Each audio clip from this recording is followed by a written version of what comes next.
మంత్రి నారా లోకేష్ మాట్లాడుతున్నారు. ఆ లైవ్ చూద్దాం. మీలో ఓడిపోయాం, కానీ నేను టచ్లో ఉన్నా. గెలిచిన వెంటనే నేను ఆయనకి మెసేజ్ పెట్టి మనం గెలిచాం, ఇప్పుడు మీరు ఆంధ్ర రాష్ట్రానికి రావాలంటే ఒక జూమ్ కాల్ ఏర్పాటు చేసుకున్నాం. సాయంత్రం సుమారుగా 6ంటికి ఆయన 3 స్పెసిఫిక్ రిక్వెస్ట్ చేశారు. దాంట్లో ఒకటి ఎన్ఎండిసితో ఒప్పందం కావాలి, మాకు ఎంఓయు అంటే రా మెటీరియల్ టైఅప్ కావాలి, మార్కెట్ ప్రైస్ మేము కడతాం, కానీ ఎంఓయు కావాలి, స్లర్రీ పైప్ లైన్ ద్వారా రా మెటీరియల్ తీసుకురావాలి, ఇది ఒక్కటి మీరు చేయించగలితే మేము వస్తాం అని వాళ్ళు చెప్పారు. అది నేను పొద్దున గౌరవ ముఖ్యమంత్రి గారితో చర్చించిన తర్వాత ఆయన గ్రీన్ సిగ్నల్ ఇస్తే వాళ్ళు చెప్పాను, మీరు ఓకే అని చెప్పండి, ఆంధ్ర రాష్ట్రానికి మీ ప్రాజెక్ట్ మన ప్రాజెక్ట్ అవుతుంది, నేనేం తీసుకొస్తాం, అది మా బాధ్యత అని చెప్పాను.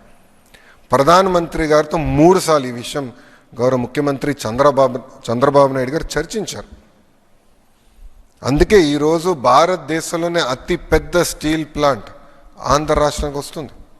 త్వరలో అక్కడ శంకుస్థాపన అయిపోతున్నాం. 2029 ఎన్నికలు వెళ్ళే లోపల కమర్షియల్ ప్రొడక్షన్ కూడా వస్తుంది. రెండో ఉదాహరణ డేటా సిటీ.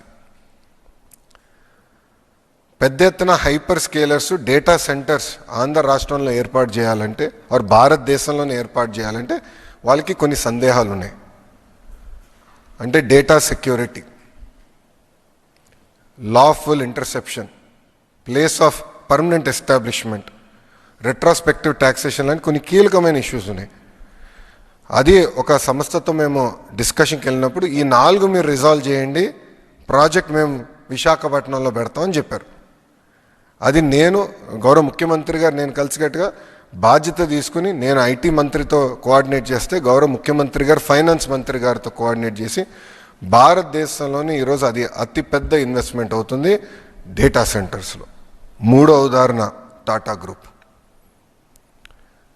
మన ప్రభుత్వం అంటే ప్రజాప్రభుత్వం ఏర్పడిన తర్వాత నేను టాటా గ్రూప్ చైర్మన్ చంద్ర గారిని టైం కోరి ఆయన టాప్ 10 కంపెనీ సీఈఓస్ని ఒక సమావేశానికి పిలవండి సార్, నేను వస్తాను బాంబేకి, బాంబే హౌస్కి వస్తాను, చిన్నప్పటి నుంచి బాంబే హౌస్ అని విన్నాను, ఒకసారి చూడాలని కోరిక కూడా ఉంది నాకు, నేను వస్తాను, మీరు అక్కడ ఏర్పాటు చేయండి, ఐ వాంట్ ఇంటరాక్ట్ అంటే 3 గంటలు 3 అవర్స్ ఇంటరాక్షన్ జరిగింది. టాటా పవర్, అదేవిధంగా air India, Tata electronics, TCS, వీళ్ళతో డిస్కషన్ జరిగింది. ఆ 3 గంటలు కొన్ని ఒప్పుకున్నాం. రెన్యూబుల్ ఎనర్జీలో 7 గిగావాట్ల పెట్టుబడి వాళ్ళు చేస్తారని, టీసీఎస్ విశాఖపట్నానికి తీసుకొస్తారని. అదొక బాధ్యతగా ఒక పట్టుదలతో ఏ రాష్ట్రం ఇవ్వని విధంగా 99 పైసలకి 20 ఎకరాలు, సుమారుగా 20 ఎకరాలు మేము టీసీఎస్కి ఇచ్చాం. అది మాకున్న కమిట్మెంట్. ఇది ఎందుకు చేశామంటే అసలు విశాఖపట్నం ఐటీ మ్యాప్లో లేదు, ఐటీ మ్యాప్లోకి తీసుకెళ్ళాలంటే ఒక షాక్ ఇవ్వాలి సిస్టమ్, కానీ నేను చేశాను. దెన్ కాగ్నిసెంట్ గురించి కూడా మారదాం. నేను డావోస్కి వెళ్ళినప్పుడు డావోస్లో కాగ్నిసెంట్ సీఈఓని కలిసా. వాళ్ళ బూత్కి గౌరవ ముఖ్యమంత్రి గారు నేను వెళ్ళి అక్కడ మాడుతుంటే నాకు కంపెనీ కొంచెం సందేహం ఉంది వీళ్ళు అని.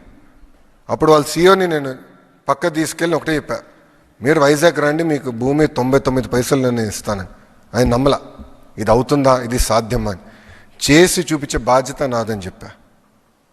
ఎప్పుడైతే టీసీఎస్కి చేసి చూపించామో కాగ్నిసెంట్ వచ్చింది. ఎస్, వీళ్ళు ఇచ్చిన మాట మీద నిలబడుతున్నారని వాళ్ళు వస్తాం జరిగింది. ఈరోజు కూటమి ప్రభుత్వ లక్ష్యం ఒకటే, 20 లక్షల ఉద్యోగాలు మేము కల్పించాలని. ఈరోజు అనేక రాష్ట్రాలు దేశాలతో ఆంధ్ర రాష్ట్రం పోటీ పడుతుంది. అందుకే ఒక టీసీఎస్ కానివ్వండి, కాగ్నిసెంట్ కానివ్వండి, మనకి ఏఎన్ఎస్ఆర్ కానివ్వండి, Sattva, LG Electronics, NTPC, Reliance, Data City, Arcelor Mittal, ఇలా అనేక పరిశ్రమలు. అంటే 2014 నుంచి 24 వరకు జరిగిన ఒప్పందాల కన్నా మొన్న జరిగిన 14 నెలల ఒప్పందాలు ఎక్కువ, వాల్యూ ఎక్కువ, ఉద్యోగాలు కూడా ఎక్కువ కల్పిస్తున్నాం. అంటే ఒక పట్టుదలతో ఈరోజు కూటమి ప్రభుత్వం పనిచేస్తుంది. ఇంకా సింగపూర్ ప్రభుత్వంతో అయితే చంద్రబాబు నాయుడు గారికి ఉన్న అనుబంధం 1995 నుంచి ప్రారంభమవుతుంది. ఆనాడు లీ క్వాన్ యూతో మొదలైన ప్రయాణం ఈ రోజున్న గౌరవ ప్రధానమంత్రి లారెన్స్ వరకు కూడా ఆ అనుబంధం ముందరికెళ్తుంది. అధికారంలో ఉన్నా అధికారంలో లేకపోయినా సింగపూర్ ప్రభుత్వం గౌరవ ముఖ్యమంత్రి గారిని ఎప్పుడు ఒక రెస్పెక్ట్ అనేది ఇస్తూ జరుగుతుంది. అందుకే సింగపూర్ డెలిగేషన్లో గౌరవ ముఖ్యమంత్రి గారి నాయకత్వంలో నారాయణ్ గారు, టీజీ భరత్ గారు, నేను, అదేవిధంగా 5 ఐఏఎస్ అధికారులు మేము వెళ్ళాం. మా ప్రధాన లక్ష్యం రికార్డ్ని స్ట్రెయిటన్ చేయాలని. ఇది ఎందుకు నేను చెప్తున్నానంటే, కనీసం వాళ్ళతో మాట్లాడకుండా ఏకపక్షంగా ఒప్పందాలు రద్దు చేసి అవినీతి ఆరోపణలు చేసి ఆ సింగపూర్ కంపెనీని పంపించేశారు. ట్రాన్స్పరెన్సీలో సింగపూర్ దేశం టాప్ 5 కంట్రీస్లో ఉంటుందండి. అవినీతి అనే పదం అక్కడ ఉండదు, ఆ డిక్షనరీలో ఉండదు. ఇన్వెస్టిగేషన్ అనేది కూడా వాళ్ళకి ఉండదు ఆ డిక్షనరీలో. అలాంటి దేశం పైన కావాలని అవినీతి ముద్ర వేసడానికి ప్రయత్నించారు. వాళ్ళు చాలా బాధపడ్డారు. దీనివల్ల నష్టపోయింది ఆంధ్ర రాష్ట్రం కాదు, భారతదేశం నష్టపోయింది. మన రెప్యుటేషన్ పోయింది. అందుకే రికార్డ్ స్ట్రెయిటన్ చేసేదానికి మేమందరం కలిసికట్టుకు వెళ్ళాం. సింగపూర్ ప్రెసిడెంట్ షణ్ముగరత్నం గారిని ఏకంగా కలిసాం. Senior minister Lee Hsien Loong గారిని కూడా మేము కలిసాం. Minister of manpower Tan See Leng, home minister Shanmugam గారిని, ఎంఓఎస్ దినేష్ వాసుదాస్ గారిని కూడా మేము కలుస్తాం జరిగింది. 4 రోజుల్లో గౌరవ ముఖ్యమంత్రి గారు 26 1-on-1 మీటింగ్లు పెట్టుకున్నారు. దాంతోపాటు ఫీల్డ్ విజిట్స్ కూడా చేశారు. నేను కూడా స్వయంగా 19 1-on-1 మీటింగ్లు పెట్టుకున్నాను. సుమారుగా 16 రౌండ్ టేబుల్స్ ఫీల్డ్ విజిట్స్ కూడా మేము చేస్తాం జరిగింది. టువాస్ పోర్ట్ కానీ, బిదాద్రి హౌసింగ్ ఎస్టేట్ కానివ్వండి, జురాంగ్ పోర్ట్ కానీ, సింగపూర్ స్పోర్ట్స్ స్కూల్ కూడా మేము సందర్శిస్తాం జరిగింది. IT, electronics, defence, food processing, drones, green energy, ports, data centres, semi conductors, real estate సంబంధించిన వర్టికల్స్ కూడా మేము అక్కడ ఉన్న కంపెనీలతో కూడా మేము చర్చిస్తాం జరిగింది.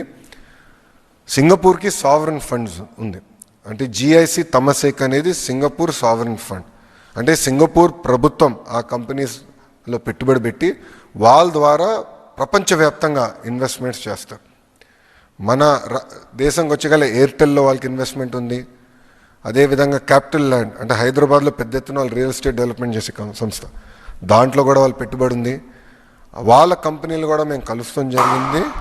ఒక అండర్స్టాండింగ్తో 5 ఏళ్ళలో 45,000 కోట్ల పెట్టుబడి ఆంధ్ర రాష్ట్రానికి తీసుకొస్తామని మేము ఒక ఒప్పందం కుదుర్చుకున్నాం. రెస్పాన్స్ అనేది వాళ్ళ దగ్గర నుంచి అద్భుతంగా ఉంది. ఇదంతా యువతకి గుడ్ న్యూస్, జగన్కి బ్యాడ్ న్యూస్. ఈరోజు కూడా మీరు చూస్తే చంద్రబాబు నాయుడు గారు పదే చెప్తున్నారు, జగన్ అనే వ్యక్తి క్రిమినలైజేషన్ ఆఫ్ పాలిటిక్స్ చేస్తున్నాడు. మేమందరం అహర్నిశలు కష్టపడుతున్నాం.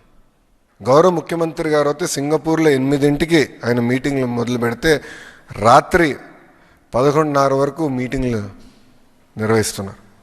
అంటే ఆంధ్ర రాష్ట్రానికి పెట్టుబడులు తీసుకురావాలి, యువతకి ఉద్యోగాలు ఉపాధి తీసుకురావాలని ఆయన అహర్నిశలు కష్టపడుతున్నారు. ఆయన అంత కష్టపడుతుంటే మేము కనీసం ఇంకో గంట ఎక్కువ కష్టపడాలని మేమందరం పరిగెడుతున్నాం. గౌరవ ముఖ్యమంత్రి గారితో పోటీ పడాలని ప్రతి మంత్రి మేము పరిగెత్తాం. ఇదంతా జరుగుతున్న సమయంలో ఒక వ్యక్తి, మురళీకృష్ణ అని ఒక వ్యక్తి సింగపూర్ ప్రభుత్వానికి ఈమెయిల్ పంపించాడు.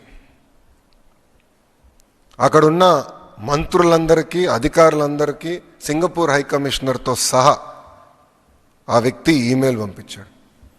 ఆంధ్ర రాష్ట్రంలో అన్స్టేబుల్ గవర్నమెంట్ ఉంది, రేపో మాపో ప్రభుత్వం మారిపోతుంది, మీరు ఆంధ్ర రాష్ట్రంతో ఒప్పందాలు చేసుకోవద్దు అని క్లియర్గా అతను చెప్పారు.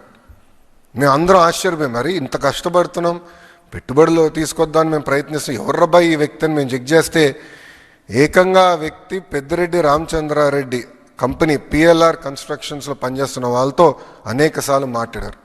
వైకాపాకి చెందిన మాజీ ఎమ్మెల్యేలతో కూడా అతను మాట్లాడారు. మొత్తం రికార్డు మా దగ్గర ఉంది. అంటే వాళ్ళు ఒక వ్యక్తిని ప్రోత్సహించి అతని చేత ఒక ఈమెయిల్ పెట్టిస్తే ఇవన్నీ ఆగిపోతాయి, అభివృద్ధి జరగదు, అప్పుడు తిప్పి మమ్మల్ని తిట్టచ్చు, అభివృద్ధి జరగలేదని ప్రయత్నం చేస్తున్నాడు Jagan Reddy. This is criminalization of politics. Boss TCS లాంటి సంస్థకి మేము 99 పైసల్లో భూమి ఇస్తే ఎందుకండి వీళ్ళకి అంత ఏడుపు? కోర్టులో కేసేస్తారు. ఒక సంస్థని ముందలు పెట్టి కోర్టులో కేసేసి సీజే గారు బెంచ్ మీద వచ్చేటట్టు చూసుకుంటే చేసి స్టే ఇవ్వమని కోరుతారు. సీజే గారు అక్షంతలు వేసి అవును తప్పేంటి, టీసీఎస్కి ఇస్తే తప్పేంటి, మీకు ఎందుకు ఇబ్బంది, ఉద్యోగాలు వస్తేనే మీకేంటని చెప్పి పక్కన పడేశారు. అంటే చూడండి, అడుగడుగునా అభివృద్ధి జరగకూడదు, పెట్టుబడులు రాకూడదు, వచ్చే కంపెనీలని తరిమేయాలి, అదే లక్ష్యంతో పనిచేస్తున్నారు. నిజంగానే బాధేస్తుందండి ఈరోజు. ఎందుకంటే సింగపూర్ ప్రభుత్వంలో పనిచేస్తున్న అధికారులు ఒక మాట చెప్పారు. చెన్నైలో ఒక కంపెనీ, సింగపూర్ కంపెనీకి ఏదో ఇబ్బంది వస్తే డిఎంకే ఏఐడిఎంకే ఎంపీలు అందరూ కలిసికట్టుగా వెళ్ళి సింగపూర్ హై కమిషనర్ గారిని కలిశారు. సింగపూర్ అంటే భారతదేశంలో సింగపూర్ అధికారులను కలిసి ఇది ఉంది, ఈ సమస్య ఉందని చెప్పారంట. ఆయన ఆశ్చర్యపోయారు, అరే మీరు ఇద్దరు ఎప్పుడు కొట్టుకుంటారు కదా, ఇప్పుడు ఇద్దరు కలిసికట్టుగా వచ్చి ఏంటి మమ్మల్ని కలిశారంటే వాళ్ళు ఒక మాట చెప్పారండి. సార్ చెన్నై వరకు మేము కొట్టుకుంటాం సార్, చెన్నై దాటి వచ్చిన తర్వాత మేము తమిళనాడు సార్, తమిళనాడు మేము రాష్ట్రం కోసం మేము కలిసికట్టుగా పనిచేస్తాం, మాకు ఎలాంటి విభేదాలు లేవు, ఈ సమస్య మీరు పరిష్కరించండి అని చెప్పారు. కానీ ఈరోజు చూడండి, ప్రభుత్వం ఇంత కష్టపడుతుంటే, పెట్టుబడులు తీసుకొచ్చడానికి అహర్నిశలు ప్రయత్నిస్తుంటే, వీళ్ళు ఇట్లా ఈమెయిల్స్ రాయించి ఏకంగా కోర్టుకి వెళ్తే ఇంకా ఎక్కడ పోతాండి. మనం బాండ్స్ కూడా రేజ్ చేశాం. ఆర్బీఐ దగ్గర నుంచి అందరి వరకు వీళ్ళు ఈమెయిల్స్ రాశారు. అంటే రాష్ట్రం ముందరికి వెళ్ళకూడదు, ఎట్టి వరుస ఆపేయాలి, వాళ్ళు చేయరు, చేసేవాళ్ళని చేయనీయకుండా ప్రయత్నిస్తున్నారు. ఇది ప్రజలందరూ గమనించాలి. ఎందుకంటే దీనివల్ల తీవ్రంగా నష్టపోయేది ఎవరండి? ఆంధ్ర రాష్ట్రం. ఎవరు బ్రాండ్ పోతుంది? ఆంధ్ర రాష్ట్రం బ్రాండ్ పోతుందండి. చాలా బాధేస్తున్నా ఈమెయిల్స్ అని చదువుతుంటే. ఒక్కసారి కానీ బ్రాండ్ పోతే ఎందుకు వస్తాడు పెట్టుబడులు పెట్టేదానికి రాష్ట్రానికి? ఎవరన్నా ఒక ప్రాజెక్ట్ వెనక్కి వెళ్తే రేపు ఎవడొస్తాడండి? నమ్మకంతో ఎందుకు ముందరికి వస్తాడు? ఈరోజు బాబు గారి పేరు చెప్పుకుని మేము తలుపులు తెరుస్తున్నాం. ఆయన ముఖ్యమంత్రిగా ఉన్నారు కనుక అందరు తిరిగి మళ్ళీ వస్తున్నారు ఆంధ్ర రాష్ట్రానికి. ఇతర దేశం మంత్రులు వస్తున్నారు ఆంధ్ర రాష్ట్రానికి చర్చించడానికి. మొన్నైతే యుఏఈ మినిస్టర్ గారు ఫస్ట్ విజయవాడకు వచ్చి ఇక్కడ ప్రోగ్రామ్ చేసిన తర్వాతనే పక్క రాష్ట్రాలకు వెళ్ళారు ఆయన. అంటే అంత కమిట్మెంట్తో మేము పనిచేస్తుంటే వైకాపా వాళ్ళు ఇది చేస్తున్నారు. దీనివల్ల ఒక ఆంధ్ర రాష్ట్రం నష్టపోతుంది, ఆ దేశంలో ఉంటున్న తెలుగు వాళ్ళు కూడా నష్టపోతున్నారు. ఎందుకంటే వాళ్ళ రెప్యుటేషన్ కూడా పోతుంది. ఏంటిది, ఏ రాష్ట్రంలో లేదు, ఏంటిది, ఎందుకు ఇట్లా జరుగుతుందని వాళ్ళు తిప్పి మమ్మల్ని ప్రశ్నిస్తున్నారు. దీంతోపాటు మొన్న చాలా అద్భుతంగా తెలుగు వాళ్ళు అక్కడ మాకు ఘన స్వాగతం పలికారు. మాకు తెలిసినంత వరకు సింగపూర్ చరిత్రలో ఎప్పుడు జరిగిన విధంగా 2000 మంది తెలుగు వాళ్ళు ఏకంగా ప్రోగ్రాంకి వచ్చారు. డయాస్పోరా మీటింగ్ జరిగింది. గౌరవ ముఖ్యమంత్రి గారు సుమారుగా 1:45 నిమిషాలు ఓపిక్గా నుంచి ప్రతి వ్యక్తితో ఫోటో దిగిన తర్వాతనే మళ్ళీ తిరిగి ఆయన మీటింగ్లు కూడా వెళ్తాం జరిగింది. సో కమిట్మెంట్తో మేము వెళ్ళాం. ప్రోగ్రాం అద్భుతంగా జరిగింది. రాబోయే రోజుల్లో పెద్ద ఎత్తున అనౌన్స్మెంట్స్ కూడా ఆంధ్ర రాష్ట్రానికి వస్తాయి. మీరందరూ చూస్తున్నారు, మేము ఎంఓఏలు చేయట్లా, డైరెక్ట్ ఎగ్జిక్యూషన్లోకే వెళ్తున్నాం, జియోలు ఇష్యూ చేస్తున్నాం. ఎందుకంటే speed of doing business. MoU time waste అని నా థియరీ. అంటే 1 డే 2 డేస్ కూడా ఎందుకు టైం వేస్ట్ చేయాలి? మొన్న కొన్ని కంపెనీలకు ఎట్లా పనిచేసామో మీకు చెప్పాలి.